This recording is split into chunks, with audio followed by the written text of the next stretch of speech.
بسم اللہ الرحمن الرحیم۔ آج کے درس میں تیمم کے فرائض ذکر کیے جائیں گے۔ تیمم کے 3 فرائض ہیں۔ نمبر 1، پاک مٹی سے پاکی حاصل کرنے کا طہارت کا ارادہ کرنا، نیت کرنا۔ نمبر 2، پہلی ضرب لگا کر پورے چہرے پر پھیرنا، یعنی دونوں ہاتھوں کو زمین پاک مٹی پر مارے اور پھر تھوڑا سا جھاڑ کر پورے چہرے پر پھیر دے۔ اور نمبر 3، دوسری دفعہ پھر زمین پر دونوں ہاتھوں کو پاک مٹی پر مار کر دونوں ہاتھوں پر کہنیوں سمیت پھیرے، یعنی کہ تیمم کے 3 فرض ہوئے۔ پاک مٹی سے پاکی حاصل کرنے کی نیت کرنا۔ نمبر 2، پہلی ضرب زمین پر مار کر پھر پورے چہرے پر پھیرنا۔ نمبر 3، دوسری دفعہ پھر دونوں ہاتھوں کو زمین پر مار کر پاک مٹی پر پھیر کر پھر پورے دونوں ہاتھوں پر کہنیوں سمیت پھیرنا۔ یہ تیمم کے 3 فرض ہوئے۔ اب تیمم کن صورتوں میں بندہ کر سکتا ہے؟ تو ان میں بنیادی طور پر یہ 2 صورتیں ہیں کہ دائیں بائیں شمالاً جنوباً ایک میل تک پانی ملنے کی امید نہیں ہے، تو اس صورت میں بھی یہ تیمم کر کے نماز پڑھ سکتا ہے، قرآن کی تلاوت کر سکتا ہے۔ اور دوسری صورت یہ ہے کہ بندہ کسی بیماری میں مبتلا ہے اور اگر پانی استعمال کرتا ہے تو اس کی بیماری بڑھ جانے کا اندیشہ ہے، یا اس کی جان کی ہلاکت کا اندیشہ ہے، یا بدن کا کوئی عضو ایسا ہے کہ اگر پانی استعمال کیا جائے اس عضو کے ضائع ہونے کا اندیشہ ہے، تو ان صورتوں میں بھی یہ تیمم کر کے نماز وغیرہ فرائض ادا کر سکتا ہے۔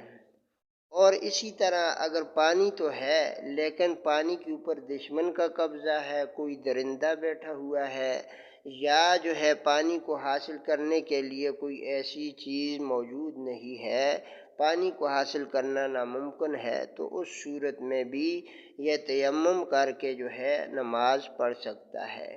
اور تیمم وضو اور غسل دونوں کے لیے ایک ہی طریقہ ہے، یعنی یہی جو 3 فرض ذکر کیے گئے۔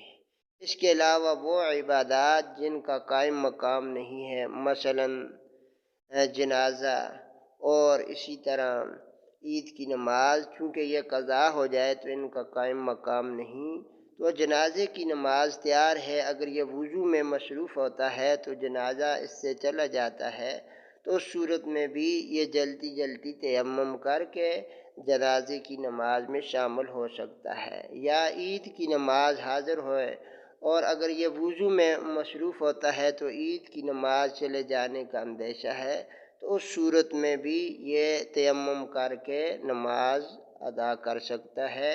آپ صلی اللہ علیہ وسلم نے فرمایا 10 سال تک بھی پانی میسر نہ ہو تو بندہ تیمم کر کے اپنا نماز وغیرہ کی ادائیگی کر سکتا ہے۔ گویا کہ وضو اور غسل دونوں کا تیمم ایک ہی ہے کہ پاک ہونے کی نیت کے ساتھ مٹی پہ ہاتھ مارے اور چہرے پہ پھیرے، دوسری دفعہ ہاتھ مارے اور دونوں ہاتھوں پر کہنیوں سمیت پھیرے۔ یہ تیمم کے فرائض ہیں۔ اور جن صورتوں میں وضو ٹوٹ جاتا ہے انہی صورتوں سے تیمم بھی ٹوٹ جاتا ہے۔ مثلاً وضو میں بدن سے خون نکل کر بہہ جائے تو وضو ٹوٹ جاتا ہے، یا آدمی سو جائے تو وضو ٹوٹ جاتا ہے، ہوا ریح وغیرہ نکل جائے، پیشاب کرے تو وضو ٹوٹ جاتا ہے، تو ایسے ہی تیمم بھی پھر ٹوٹ جاتا ہے، نئے سرے سے پھر تیمم کرے گا۔ جس طرح نمازوں کے لیے وضو کرتا ہے ایسے ہی تیمم بھی کیا کرے۔